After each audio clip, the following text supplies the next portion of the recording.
Welcome to the Kenoi Church Podcast. We're glad that you're interested in connecting through this teaching time. If you'd like to connect further, feel free to reach out to us through our website, kenoichurch.org. For now, enjoy this teaching from Kenoi Church, where our mission is to lead people into a growing relationship with Jesus Christ.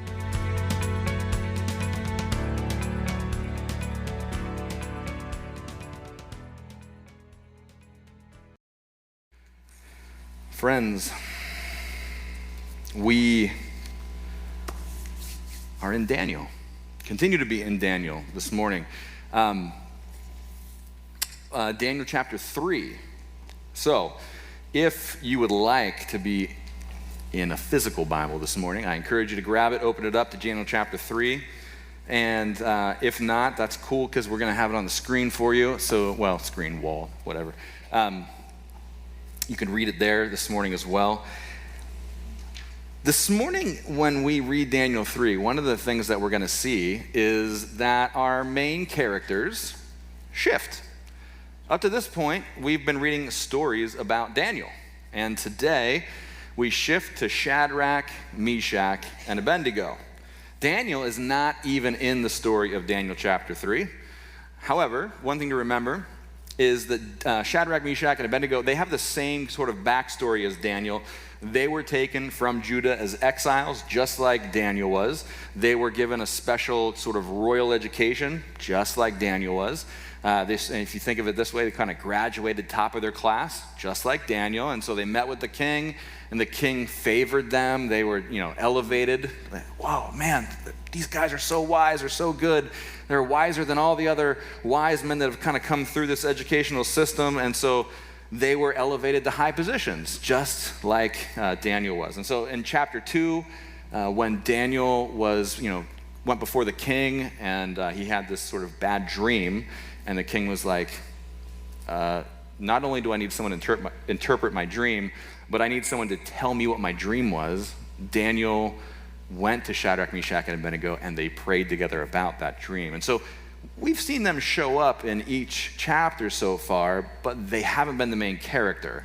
And so this week, Daniel sort of disappears from the story, and Shadrach, Meshach, and Abednego take the front and center spot. Last week, King Nebuchadnezzar had that bad dream, remember? And the bad dream was about this great big statue. And when Daniel interpreted the dream, essentially what happened was God's kingdom was going to come and destroy all of the earthly kingdoms, right? And so when you get that interpretation of a dream, that even the king's, Nebuchadnezzar, his kingdom is going to be destroyed, that might be the sort of interpretation that could upset King Nebuchadnezzar, you think, right? Nobody wants to tell the king that even his kingdom is going to be destroyed. And you might think that a guy like Nebuchadnezzar might shoot the messenger, so to say, but he doesn't. He's impressed. And he even says something like, man, Daniel's God is the Lord of all the kings. He's the God of all the gods. Amazing. And so when we kind of close chapter 2, the reader's left with this sort of question like, man, maybe King Nebuchadnezzar's turning a corner. Like he might be turning into sort of a good guy, right? Like maybe King Nebuchadnezzar might become a God-fearer, a God-follower, or something like that. And so when we turn to chapter 2 closed and open chapter 3, we're like, let's see what Nebuchadnezzar's like now. Yeah? Let's find out. Chapter 3, verse 1. King Nebuchadnezzar made an image of gold, 60 cubits high and 6 cubits wide, and set it up on the plain of Dura in the province of Babylon. And then he summoned, and I'm going to sum up all these people by saying, all of the richest, most powerful politicians and royals in the entire land, all the officials, to come to the dedication of the image he set up. So all those folks came and assembled for the dedication of the image that Nebuchadnezzar had set up, and they stood before it. Then the herald loudly proclaimed, nations and peoples of every language, this is what you are commanded to do. As soon as you hear the sound of," and we're going to sum up all these instruments by saying, "the music, you must fall down and worship the image of gold that King Nebuchadnezzar has set up, and whoever does not fall down and worship will immediately be thrown into a blazing furnace." Okay, so Nebuchadnezzar sounds just like Nebuchadnezzar sounded like before, right? Because last week, he was like, "If you don't guess my dream right, then I'm going to chop you into pieces and make your houses piles of rubble," okay?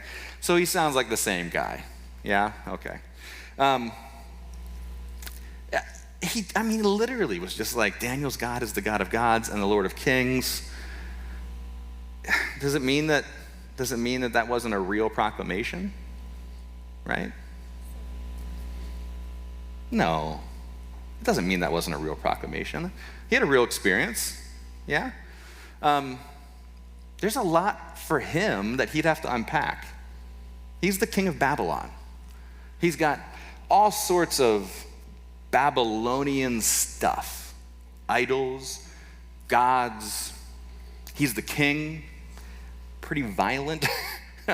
That's a lot to unpack, right? So even if he had an experience where he recognizes that Daniel's God is somehow really, really powerful, that doesn't mean that he's had all the discipleship courses needed to sort of undo all of the Babylonianness that has been pushed in over his lifetime, right?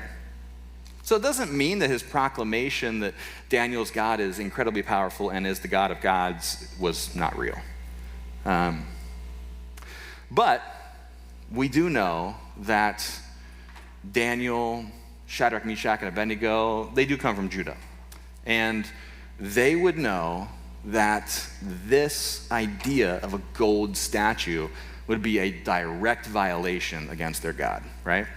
This is literally a golden statue, and in their history, they would have their own experience, their own stories passed down generation to generation about the ways that they have stepped over this line. Their people have stepped over this line, right? I mean, think of stories like a great golden calf that they would have made and they would have worshipped. So, big problem. A big golden image that you have to bow down and worship. Hey, people of Judah, we've been there, we've done that, we know how that ends. We're not doing that, okay? A little bit of context. Nobody here has a cubit ruler, right? At their house? No tape measure that measures in cubits? No? Okay. So, statue's about 90 feet high, just to give you guys an idea. It's a big statue, all right?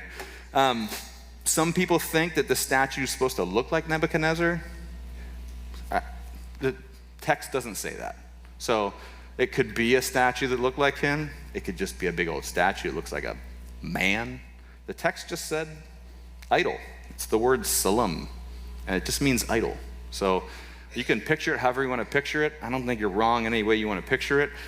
But Nebuchadnezzar brings out the most powerful, the most rich, the most politically influential, the wisest people in the entire land. All right, that's who he picks, brings them here, and instructs them to worship. Why them? Because if you get the most powerful, the richest, the most important people, everyone else is going to follow without much of a fight, right? So that's why he gets them to do it first. Let's keep reading. Verse 7. Therefore, as soon as they heard the sound of all those musical instruments, all the nations and the peoples of every language fell down and worshiped the image of gold that Nebuchadnezzar had set up. At this time, some astrologers came forward and denounced the Jews. They said to King Nebuchadnezzar, "May the king live forever. Your majesty has issued a decree that everyone who hears the sound of all those instruments and all kinds of music must fall down and worship the image of gold, and that whoever does not fall down and worship will be thrown into a blazing furnace. But there are some Jews whom you set over the affairs of the province of Babylon, Shadrach, Meshach, and Abednego, who pay no attention to you, your majesty. They neither serve your gods nor worship the image of gold you have set up." Furious with rage, Nebuchadnezzar summoned Shadrach, Meshach, and Abednego. So these men were brought before the king, and Nebuchadnezzar said to them, "Is it true, Shadrach, Meshach, and Abednego, that you don't serve my gods or worship the image of gold I set up?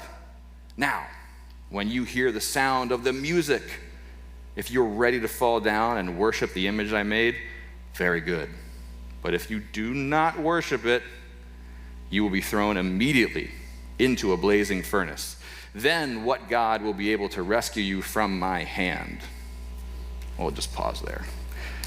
I love when they ask that question, right? Then what God will be able to rescue you? It's like they know what's coming, you know? Then what God? We'll show you what God, right?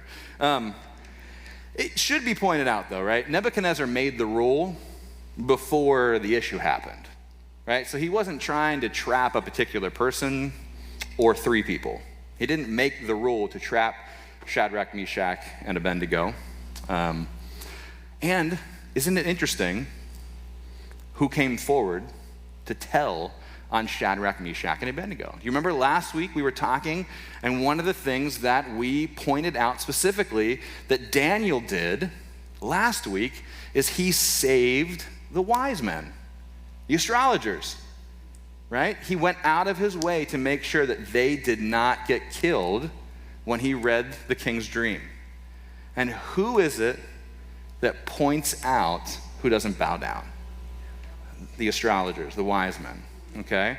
So that's pretty fascinating, right? I just think it's worth noting. The next thing that we see here, though, is when Nebuchadnezzar finds out, he's furious. We can look at that kind of two ways, I think.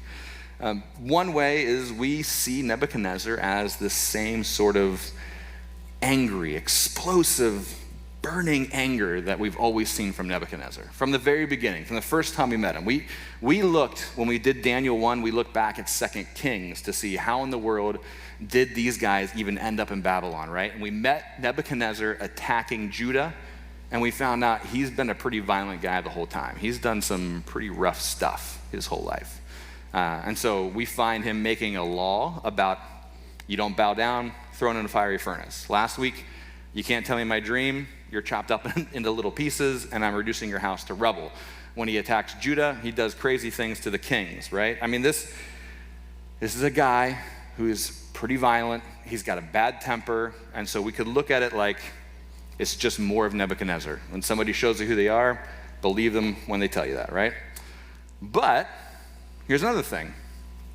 We also know that God's favor has been upon Daniel, Shadrach, Meshach, and Abednego from the very beginning. And from the get-go, when they got their sort of special royal education, they found favor with the king. When they graduated from this 3-year educational system, they went before the king, and the king tested their knowledge, and the king was like, whoa, these guys understand more and know more than anyone else in the land, and he elevates them. And then the dream thing happens, and he elevates them again. Like, they have special favor. And so, in some ways, I think we can almost look at this like Nebuchadnezzar is almost upset that they disobeyed, but he's upset that they disobeyed, and now he has to do something about it. Like, they have a special place in his heart, and he's sad that he has to follow the law he made with these guys. Do you know what I mean? It's almost like if you knew that you couldn't follow my rule, why didn't you guys just stay home rather than coming to the plains of Dura? You know, like, because now I'm stuck in a position where I have to follow the rule and throw you in a furnace. And so, like, Nebuchadnezzar, he gives them another chance. If you read the text and you look at this, he's like, is it true? Guys, we'll play the music again. We'll play it again, and you bow down, okay? Is it true? Okay, we'll do a do-over, and you just show me, all right? Like, it literally gives them another chance here. There's another, the King James Version translates this, I wrote it down here. It says, is it of purpose? Did you do this on purpose? Did you stay standing on purpose? Like, it's humorous almost, you know? Like they would say, oh no, sorry, we stood by accident. So anyway, let's keep reading though, because I think we see something really important here. Verse 16, Shadrach, Meshach, and Abednego replied to him. And this reply, we're going to come back to later. They say this, King Nebuchadnezzar, we do not need to defend ourselves before you in this matter. If we are thrown into the blazing furnace, the God we serve is able to deliver us from it. And he will deliver us from your majesty's hand. But even if he does not, we want you to know, your majesty, that we will not serve your gods or worship the image of gold you set up. Just pause for a second. One of the scholars that I read on this said we should never, ever call Shadrach, Meshach, and Abednego 3 children. We should never call them 3 young men, but instead we should call them 3 champions because of the way they respond. And they note what some of the things that Shadrach, Meshach, and Abednego don't do. They don't break out into negative words about all the people who did bow down. They don't try to cast dispersions on them. They don't try to put the focus on all the people who disobeyed the great God that Nebuchadnezzar just claimed in the last chapter, in the last story, right? And put the focus on the people who did bow down. They don't insult or do violence against the guards or against the wise men. They don't try to butter the king up with good, nice words like the astrologers did when the astrologers walk in and they say, oh, wise king who may live forever. Like they don't do that kind of stuff. They answer the king succinctly. They stood bravely. They said exactly what they mean. And so we shouldn't just call them children. We shouldn't even call them young men. We should call them champions. Verse 19 says, after they said these words, Nebuchadnezzar was furious. Right? His attitude toward them changed. He ordered the furnace heated 7 times hotter than usual and commanded some of the strongest soldiers in his army to tie up Shadrach, Meshach, and Abednego and throw them into the blazing furnace. So these men, wearing their robes, trousers, turbans, and other clothes, were bound and thrown into the blazing furnace. The king's command was so urgent and the furnace so hot that the flames of the fire killed the soldiers who took up Shadrach, Meshach, and Abednego. And these 3 men, firmly tied, fell into the blazing furnace. That first verse there in verse 19 is kind of what makes me think that Nebuchadnezzar actually felt for them. Like he had this special place in his heart for them. Because when they reply and they're like, hey, just so you know, we're never going to worship the gods you worship. It says his countenance, his face changed, his anger blazed. That makes me think he had a special place in his heart. But when he felt just ultimately rejected when they said that. And that's when his anger got even worse. And he orders the furnace heated 7 times hotter than normal. The furnace is so hot that the men who take them up die from exposure. But the deed's done, right? The 3 are cast into the furnace. Verse 24 says, then King Nebuchadnezzar leapt to his feet in amazement and asked his advisors, weren't there 3 men that we tied up and threw into the fire? They replied, certainly, your majesty. He said, look, I see 4 men walking around in the fire, unbound and unharmed, and the 4th looks like a son of the gods. Nebuchadnezzar then approached the opening of the blazing furnace and shouted, Shadrach, Meshach, and Abednego, servants of the Most High God, come out, come here. So Shadrach, Meshach, and Abednego came out of the fire, and the satraps, prefects, governors, and royal advisors crowded around them. They saw that the fire had not harmed their bodies, nor was a hair on their heads singed, their robes were not scorched, and there was no smell of fire on them. So let's note a couple of details so we don't miss them. Number 1, when they were thrown into the fire, they were bound and tied up, okay? The fire is so hot, it kills the soldiers who threw them into the fire. Shadrach, Meshach, and Abednego, they're not burned. Their clothes aren't burned, but the bonds that tied them are burned away. All right, that's a detail. Number 2, Nebuchadnezzar could see them walking around in the fire. All right, joined by a 4th person. So 3 go in, Nebuchadnezzar looks in, and there's 4 people walking around. Okay. Number 3, Shadrach, Meshach, and Abednego stay in the fire until Nebuchadnezzar calls them out. That's a weird detail. Like their punishment was to be thrown into the fire. So they stayed until Nebuchadnezzar's like, hey guys, can you come out? And like, oh yeah, all right, sure, we'll come out now. Like, you think about that ever? They just were happy to stay in the fire. You know, cool. We'll just hang out in here with the 4th until the punishment's been lifted. Like, I think that's so funny and interesting, and how committed they are to serving out the punishment that was given to them. Yeah. Number 4, when they do come out, they don't even smell like fire. They don't smell like the fuel, whether it's wood or gas or whatever it is that fuels the fire to 7 times as hot as normal. They don't smell like it all, right? So let's not miss those details. Verse 28, the story kind of finishes this way. We'll read it right to the end. Nebuchadnezzar said, "Praise be to the God of Shadrach, Meshach, and Abednego, who sent his angel and rescued his servants. They trusted in him and defied the king's command, and were willing to give up their lives rather than serve or worship any god except their own God. Therefore, I decree that the people of any nation or language who say anything against the God of Shadrach, Meshach, and Abednego be cut into pieces and their house be turned into piles of rubble, for no other God can save in this way." Then the king promoted Shadrach, Meshach, and Abednego in the province of Babylon. You almost have to smile. That's how Daniel 3 ends. Our champions are safe and they're promoted again. Nebuchadnezzar clearly has a respect for God.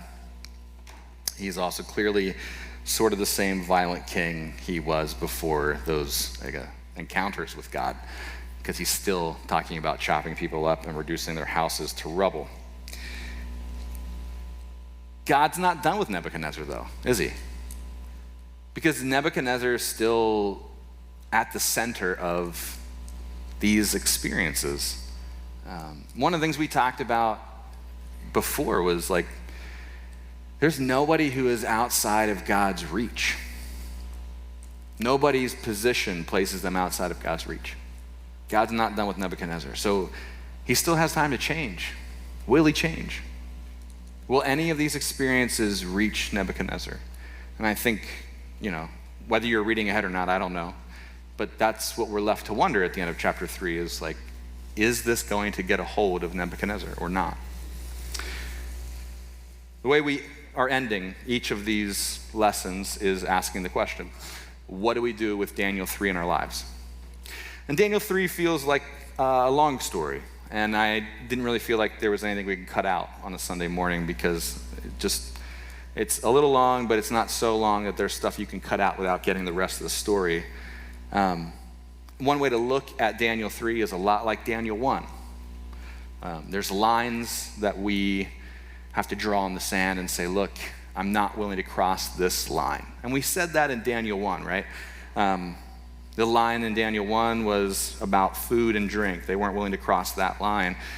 In Daniel 3, there's a line that they draw as well. And they say, look, we're not going to bow down to an idol or worship the gods that Nebuchadnezzar is asking. Okay, can't. My hair does that. Yeah, so we could do that. But because we did that in chapter 1, I don't want to do that again. I don't want to spend time defining lines like that. And honestly, too, I think, as pastor, I think part of my job is to say, look, that's on you guys. You guys as believers have to be mature enough to define those lines for yourself. What are the lines you're not willing to cross? When it comes to authority in this world and authority in our lives, what are the lines that you think exist where authority is saying, is asking you to compromise your beliefs with God? What are those lines? So use maturity and wisdom when you are drawing those lines for yourself. For me and for us this morning, the thing that I want to point out to kind of close us and to get us to apply Daniel 3 to our lives is sort of two things that are mentioned in this passage that connect. And to me, they beat loudly. Because I don't think anybody gets to go through life without hardship. And we've said this before,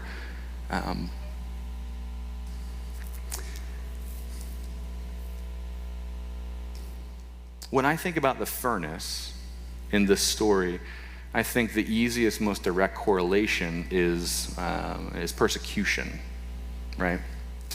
Because that's really what this story is looking at, persecution.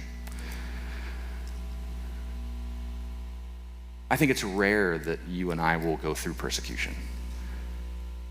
But I think all of us go through hardship. And we all go through adversity. We all go through tragedy.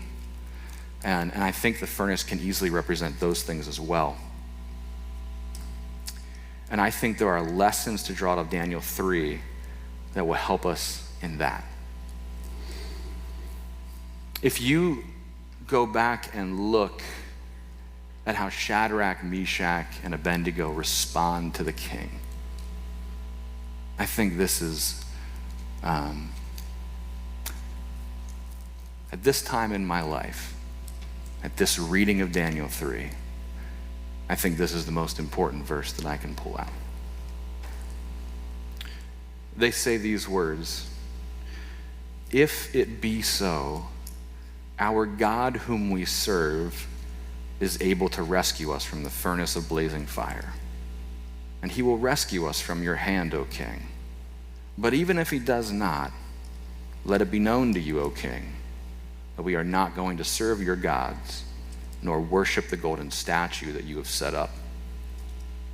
I want you to think about that for a moment, and not so much the part about we're not going to serve your gods or worship the golden statue. I want you to think about the first part. Our God is able. Our God is able to rescue us. I want you to sit with that for just a moment. I want you to hold that in your front of your mind. I want you to hold that in your hand. I want you to think, our God is able. Because here's the thing. That's like part A of our faith. And we've got songs that sing that. Our God is able. We got verses that we can find really quickly that say that. And we will tell each other that, and we will pray that our God is able. We hold that tightly in our hand. Our God is able. And we will encourage one another with that. Our God is able. That's part A. And that's only the first part of what Shadrach, Meshach, and Abednego say to the king. Because the second part of what they say is this. They say, but even if he doesn't. Our God is able, but even if he doesn't. So we have this part A and part B.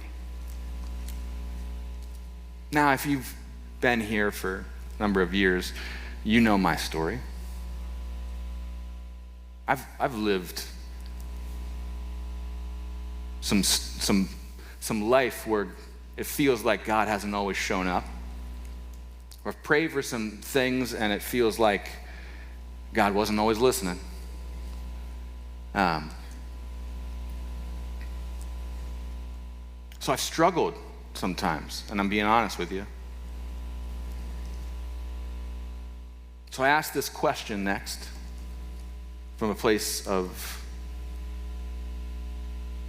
just living real with you? How many of us have that two-part faith? Our God is able, but even if he doesn't, because I think a lot of us have the first part. Our God is able. Our God is able. And we sing the songs and we count on it and we recite the verses, we believe it, we pray for it.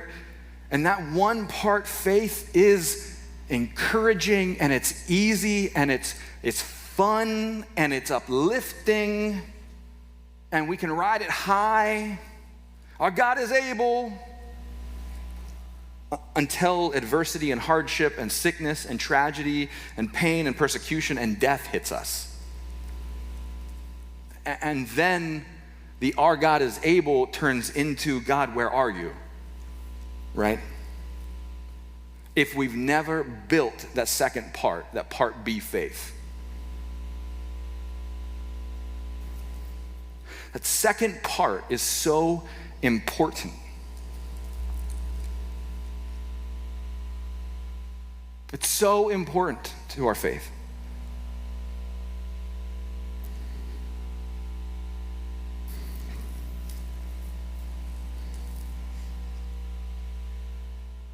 It's that second part that sends Nebuchadnezzar into his fit of rage, right? Because it's that second part that those champions say, but even if he doesn't, we're not going to bow down, Nebuchadnezzar. Our God can, but even if he doesn't, we're not going to bow down. Our God can, but even if he doesn't, we're still going to follow him, Nebuchadnezzar. And that sends him into his rage. You know, that second part about faith, that's the thing that drives the devil crazy in the story of Job, right? That second part, that's the thing that sustains Jesus in the wilderness. That second part is pure faith that will sustain you when it comes to adversity and sickness and hardship and that awful diagnosis and even the possibility of death. Our God is able to rescue. Our God is able to do the thing, but even if he doesn't, I will serve him. But even if he doesn't, I will remain in him. I will remain his. Even if he doesn't, I will run to him, not from him. How many of us have that two-part faith and not just the one-part faith? See, that's the thing that stands out to me about this story. And what's more is, as a person who has been there and who has asked the question, God, where are you when you're in the midst of the flames? What I love about Daniel 3 is that it answers the question when the flames are licking at my heels and when I'm standing in that moment of adversity and furnace. He's there. In the flames with me, he's there. The fourth figure is there. There is one who looks like a son of God with me. Witness, Emmanuel. There is one who will be given to you, and you shall name him Emmanuel, which means with you. One who stands there looking like a son of God. So where are you, God? My child, I am with you. I am with you.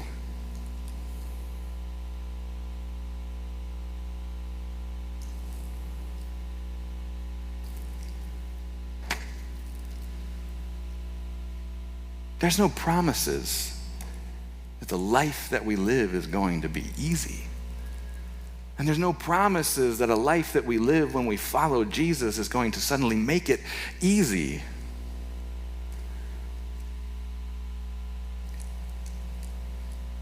But what we have is we have a God who stands with us.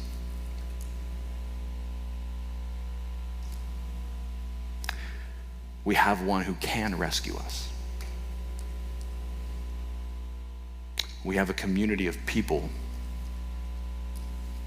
who we can stand together with and say, But even if he doesn't, together we remain with him. So this week, may you remember that. With whatever you face, whatever trials you go through, whatever hardship you face, remember that there was a fourth in the fire. Remember they were not left alone. Remember that there is two parts to your faith. Yes, celebrate that there is one who rescues, but remember that second part. May it give you hope. May you know that you are the other half of the relationship. And may you run to him when it is hard.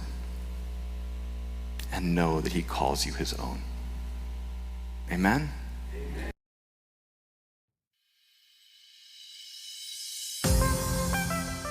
Hi, this is Pastor Nick. Thanks for listening. I hope something that you heard today was very helpful. If you want to connect with us further, feel free to check us out on Facebook, Instagram, or our website, kanoichurch.org. Sure, I'm glad we're in this together.